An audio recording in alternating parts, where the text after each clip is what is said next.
Hello, habari, karibu tena katika channel yetu JW Herbal Clinic. Anaitwa Dr. Jimmy. Na leo tutaongelea namna ya kujikinga na bawasiri.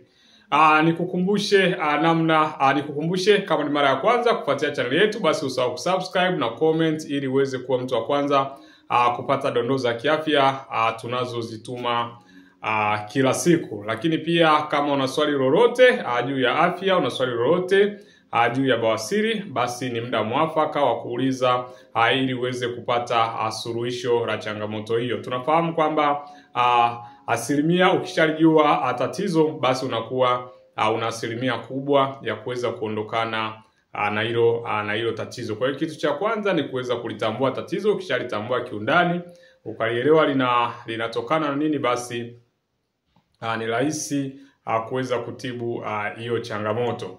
Sasa leo tutaangalia namna ya kuondokana, namna ya kujikinga na bawasiri.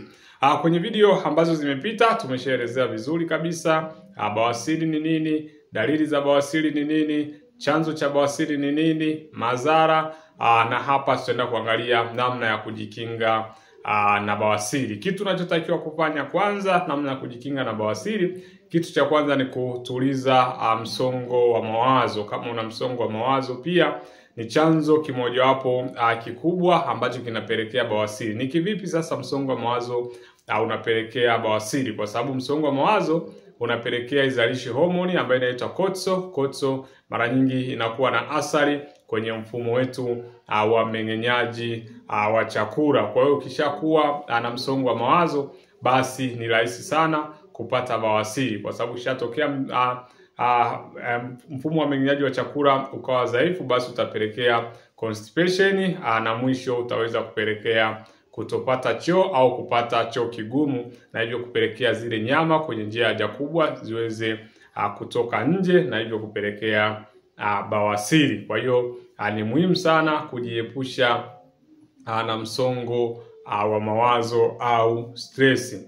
Lakini cha pili, tumia vyakula vyenye fiber, vyakula vyenye nyuzi ambavyo tunasema ni nafaka safi. Kwa hiyo vile vyakula vyenye nyuzi au vyakula vyenye fiber, basi pia ni vyakula ambavyo ni rahisi sana kuweza kuimarisha mfumo wako wa mmeng'enyaji na chakula na kuweza kupata choo kiurahisi. Kwa sababu watu wengi unakuta mtu unakula mara 3 kwa siku, lakini unapata choo mara 1 kwa siku. Sasa hujawahi kujiuliza kwamba hicho choo au uchafu ambao unatokea huo unaenda wapi? Na maana bado kwa baadaye unakupa madhara makubwa.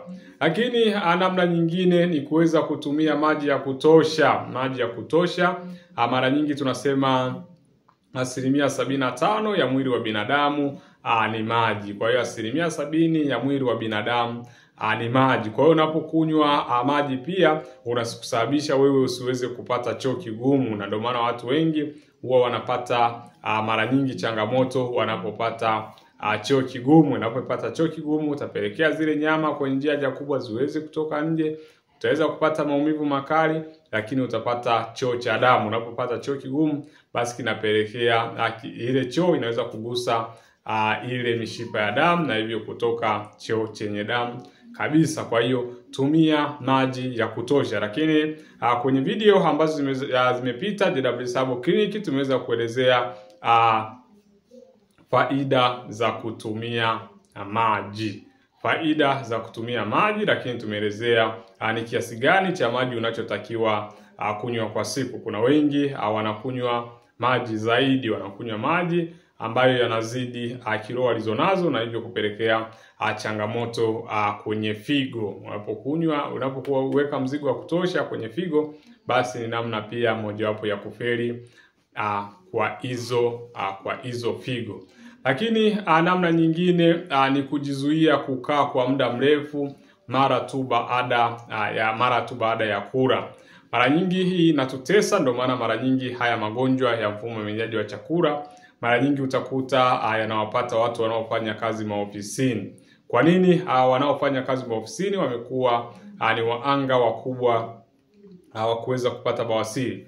Ni waanga wakubwa wa kuweza kupata bawasiri kwa sababu ni kwamba unakuta mtu anakula akiwa anafanya kazi. au anapokuwa anafanya kazi anakula, au anapomaliza kula anakaa kwa muda mrefu. Kwa hiyo yale kukaa kwa muda mrefu sana, basi pia kunaongeza pressure. Baada ya kula kunaongeza pressure kwenye njia ya haja kubwa, hivyo ni rahisi kukupelekea kupata bawasiri. Lakini hapo usisahau madereva. Ndio maana pia madereva wengi unakuta wanapata shida ya bawasiri. Ni kwa nini? Kwa sababu ile ya kukaa kwa muda mrefu, na baada ya kula na baada ya kula mara nyingi inatakiwa kukaa na kuendelea na kazi. Kwa hiyo namna moja wapo ya kujikinga basi ni kutoweza kukaa mara tu baada ya kuweza kula. Lakini namna nyingine ya kuondokana na bawasiri, tunasema nyingine ya kuondokana na bawasiri, tunasema hakikisha unaweka uwiano sawa wa uzito wako. Uzito wako tunaongelea kilo za mwili ambazo unakuwa nazo. Ina maana zile kilo ambazo wewe unakuwa nazo pia zinaweza zikapelekea bawasiri. Kwa nini zinapelekea bawasiri? Kwa sababu ule uzito mkubwa utaongeza pressure tumboni. Ukiongeza pressure tumboni, basi utapelekea kwenye rectum kuweza kutokea vimbe na kuweza kutokea changamoto ya hiyo bawasiri. Kwa hiyo hakikisha unaweka uwiano wako sawa ulionao wa uzito wako, ili uweze kuondokana na hiyo changamoto moja kwa moja ya hiyo bawasiri. Lakini tiba nyingine ambayo unatakiwa kuitumia kiurahisi pia ukiwa hapo nyumbani na mazingira, namna ya kujikinga na hii bawasiri, hakikisha unatumia vyakula ambavyo ni rahisi kufanyiwa umeng'enywaji. Na maana kuna vyakula ambavyo ni vizito katika kufanyiwa umeng'enywaji kwenye mfumo wa usagaji wa chakula, hivyo pia ni chanzo cha bawasiri. Kwa mfano vyakula hivyo ni vyakula ambavyo tunasema ni kwa mfano kuna ngano ambayo iko pale, unakuta unakula chapati, unakula mandazi, unakula tambi, unakula nyama. Hivi ni vyakula ambavyo tunasema ni vyakula vizito. Sasa hivi vyakula vizito vinapelekea mfumo wa usagaji wa chakula usiweze kukisaga vizuri. Kwa hiyo kitokea mfumo wako wa mmeng'enyaji wa chakula ukashindwa kufanya kazi vizuri kwa sababu ya kula vile vyakula vizito au vyakula ambavyo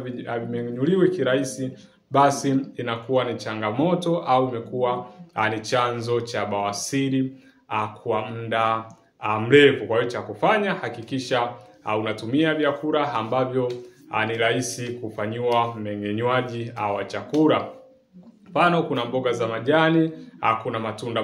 Unapokutumia mboga za majani na matunda ni njia rahisi sana ya kuweza kuondokana na changamoto ya bawasiri. Lakini pia namna nyingine ya kujikinga na bawasiri ni kwamba tuweze kunyanyua vyuma ambavyo au vitu vizito ambavyo vinaendana na kilo tulizonazo, kwa sababu unaponyanyua vile vitu vikubwa au vile vitu vizito, basi mara nyingi ambavyo vinakuzidi mara nyingi vinaweza vikapelekea pressure kwenye njia ya haja kubwa, na hivyo kupelekea vimbe kwenye rectum moja kwa moja. Kwa hiyo hakikisha unanyanyua chuma au unanyanyua vitu ambavyo vinaendana na wewe. Mara nyingi nyanyua vitu ambavyo unavizidi kilo mara kwa mara, ambavyo unavizidi kilo. Kama una kilo 70, basi nyanyua kitu ambacho, na mara nyingi huwa ni hivyo. Kwa hiyo jaribu kunyanyua chuma, fanya mazoezi ambayo yanaendana na kilo zako. Lakini namna nyingine ya kujikinga na bawasiri, acha kufanya tendo kinyume cha maumbile.